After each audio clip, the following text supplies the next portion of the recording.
Anal fistula సింపుల్గా చెప్పాలి అంటే యానల్ ఫిస్చులా అనేది యానల్ రీజియన్లో ఒక అబ్నార్మల్ ట్రాక్ట్ ఫామ్ అవ్వడము. ఇది జనరల్గా ఎందుకు అవుతుంది అంటే మనకి యానల్ రీజియన్లో యాప్సిస్ అనేది ఫామ్ అవ్వడము. ఈ యాప్సిస్ ఎంత ఫ్రీక్వెంట్గా ఫామ్ అవుతే మనకు అన్ని ట్రాక్స్ అనేవి ఫామ్ అవుతాయి. చాలా మంది పేషెంట్స్ బయటికి ఓన్లీ చిన్న పింపుల్ లాగా ఉంది అని అంటారు. ఎస్ అండి, అది యాప్సిస్. కానీ ఎప్పుడైతే అది ఇంప్రాపర్గా హీల్ అవుతుందో దానివల్ల మనకి ట్రాక్ట్ అనేది ఫామ్ అవుతుంది. దీంట్లో మేజర్ కాజెస్ ఏముంటాయి? మెయిన్గా మనకి యాప్సిస్ ఎక్కువ ఫ్రీక్వెంట్గా ఫామ్ అవ్వడము, అండ్ సెకండ్ థింగ్ మనకి ఇంప్రాపర్ హైజీన్ మెయింటైన్ చేయడము. అండ్ ఇంప్రాపర్ హైజీన్ మెయింటైన్ చేస్తే ఈ యాప్సిస్ అనేది ఇంకా ఫ్రీక్వెంట్గా ఫామ్ అయ్యే ఛాన్సెస్ ఉంటాయి. అండ్ థర్డ్ థింగ్ ఈజ్ అది ఇంప్రాపర్గా హీల్ అయిపోయి అండ్ మనకి రికరెంట్గా అదే ప్లేస్లో ఇన్ఫెక్షన్స్ అవ్వడము. అండ్ వీటన్నిటితో పాటు పూర్ హైజీన్ మెయింటైన్ చేయడము. అంటే హైజీన్ మెయింటైన్ చేయకపోతే ఖచ్చితంగా నార్మల్గా ఫామ్ అయ్యే యాప్సిస్ అనేది ఇన్ఫెక్ట్ అయ్యి ట్రాక్ట్ లాగా ఫామ్ అయ్యే ఛాన్సెస్ ఉంటాయి. అండ్ కమింగ్ టు కాంప్లికేషన్, అంటే దీని రిస్క్ ఫ్యాక్టర్స్ ఎవరికి ఉంటాయి? ఎక్కువగా డయాబెటీస్ అన్కంట్రోల్డ్ ఉన్న వాళ్ళకి ఈ యాప్సిస్ ఎక్కువగా ఫామ్ అవుతుంది.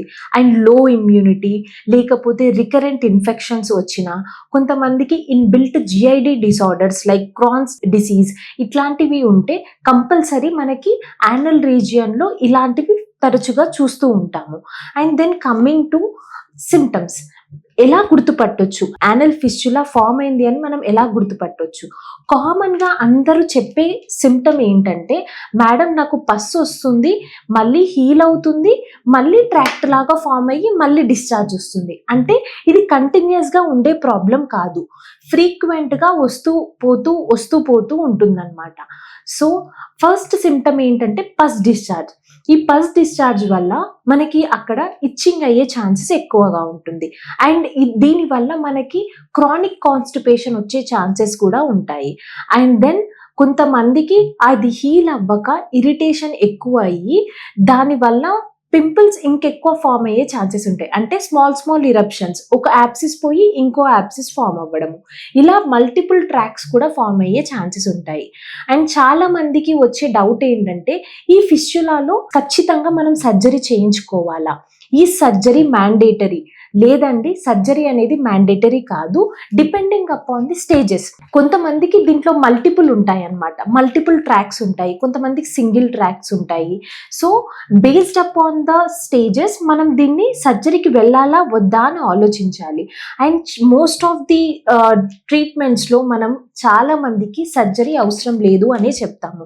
బికాస్ ఈ సర్జరీ వల్ల మనం ఒక్క ట్రాక్ అనేది మనం కంప్లీట్గా తీసేయొచ్చు, బట్ నెక్స్ట్ టైం మళ్ళీ ఫామ్ అవుతుంది. సో ఈ రిపీటెడ్ టెండెన్సీ ఏదైతే ఉందో దీన్ని ఆపడానికి మనం హోమియోపతి మెడిసిన్స్ ఇస్తాము. సో హోమియోపతి ట్రీట్మెంట్ ఎలా ఉంటుంది ఫిస్చులా దాంట్లో? మెయిన్గా ఏమవుతుందంటే, హోమియోపతిలో మనము ఫస్ట్ థింగ్ పస్ ఆగడానికి మనం ఇస్తాము, అండ్ యాప్సిస్ రికరెంట్గా ఫామ్ అవ్వకుండా ఇస్తాము. ఇవి రెండు కాకుండా మనకు రిస్క్ ఫ్యాక్టర్స్ ఏమున్నాయి? లో ఇమ్యూనిటీ, సో ఇమ్యూనిటీ పెరగడానికి కూడా ఇస్తాము. అండ్ ప్రాపర్ హైజీన్ మెయింటైన్ చేయడం మీ చేతుల్లో ఉంటుంది. అండ్ డైట్, మనకు ఏ కాన్స్టిపేషన్ ఇష్యూస్ లేకుండా హై ఫైబర్ ఫుడ్ తీసుకుంటే మనకి కాన్స్టిపేషన్ కూడా ప్రాబ్లం ఉండదు. So without any constipation and without any spicy, అంటే వేరే అదర్ కాంప్లికేషన్స్ లేకుండా, లైక్ లైఫ్ స్టైల్ డిసార్డర్స్ ఏవి లేకుండా మనం ఈ ఫిస్చులాని వితౌట్ సర్జరీ హ్యాపీగా తగ్గించుకోవచ్చు.